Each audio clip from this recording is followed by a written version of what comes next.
We all want to live for a long time, but living for a long time is only one side of the story, isn't it? The most important thing is living well and really making the most of the years ahead as you're older. I've recently retired, and one of the things I've been thinking about is how I can make the most out of the years ahead. Hopefully there'll be quite a few healthy years ahead of me, and I want to make the most of them.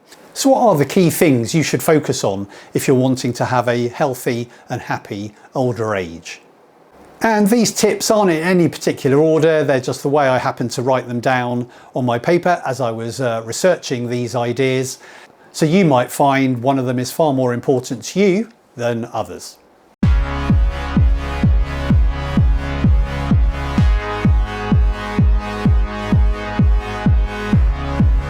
So in thinking about this and looking into it, I've done a fair bit of research about the psychology of getting older and what sort of things you need to do to ensure that you are happy and healthy. And really it applies to probably all ages, but particularly in older age. Because one of the big things, certainly about retiring, is you suddenly lose that purpose. For years and years and years, you've probably held down a job, a certain career, you've been a certain sort of person, and suddenly that goes.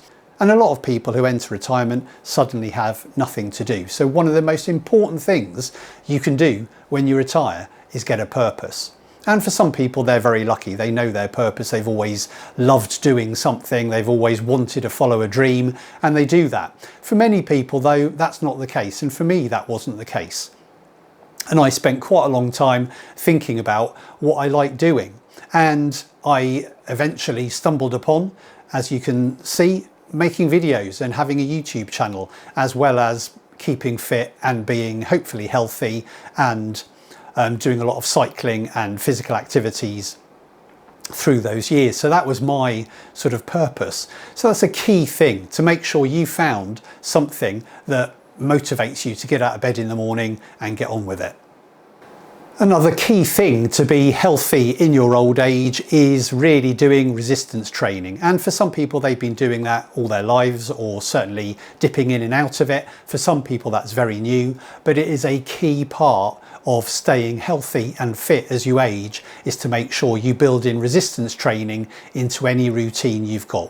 Whether that's at home with dumbbells or in a gym or health club working out in a full gym, doesn't really matter, but building in weight training is key to being healthy and strong and fit as you get older. And if you want to know more about that, there's plenty of videos on the channel about weights and why do weights.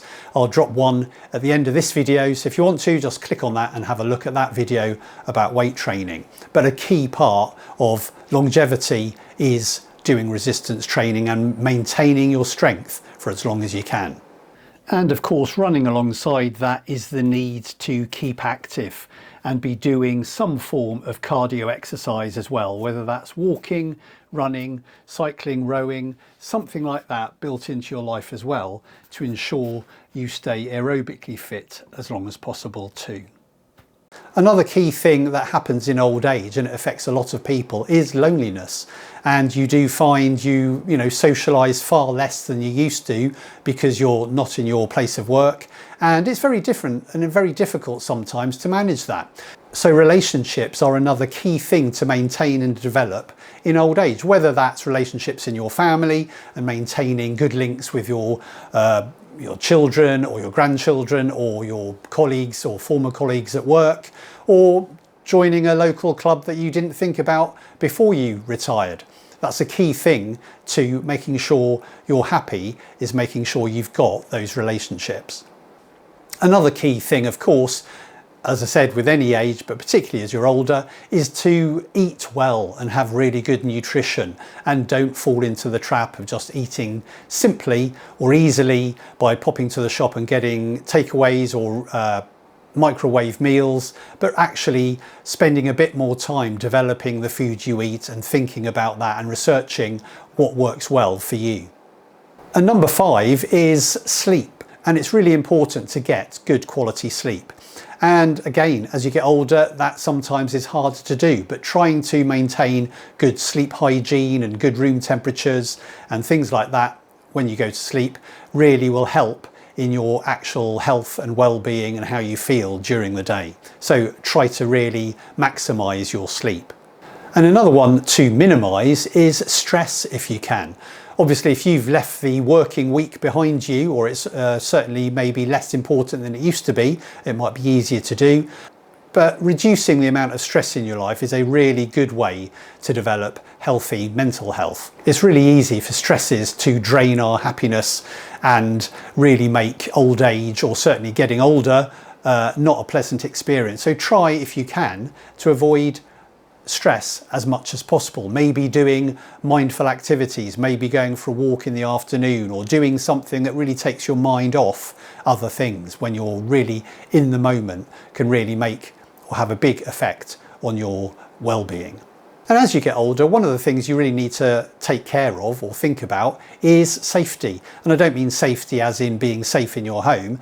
I mean safety as in not taking risks. So for example, if you are a cyclist, you know, maybe you're not going to be descending that hill quite as fast as you did when you were younger, or taking those risks you might have taken before. Thinking about doing things, maybe thinking before, even if it's like lifting something up, am I doing it properly? Is it going to, cause a problem? So thinking about those sorts of things, again, really helps reduce any accidents or something like that, which can really be a detriment to you in older age. Obviously, as you get older, healing takes a lot longer, and it can have far more long-lasting effects than, when you're in your 20s. And lastly, another thing to make sure you do is have checkups from the doctor, and make sure you're going, if you do have any symptoms or anything, not forgetting about it, but actually going and getting it checked out for peace of mind, if nothing else. Okay, so those are the 8 tips I picked up, as I said, in my research of what makes a happy older age. If you have any other suggestions, don't forget to drop those in the comments below. If you've got anything that really keeps you going and keeps you motivated, don't forget to put that in the comments too. So if you follow those 8 tips and manage to sort of keep all those 8 things going, you should hopefully have a good, healthy old age. So I hope you found the video interesting and useful, and until next time, bye for now.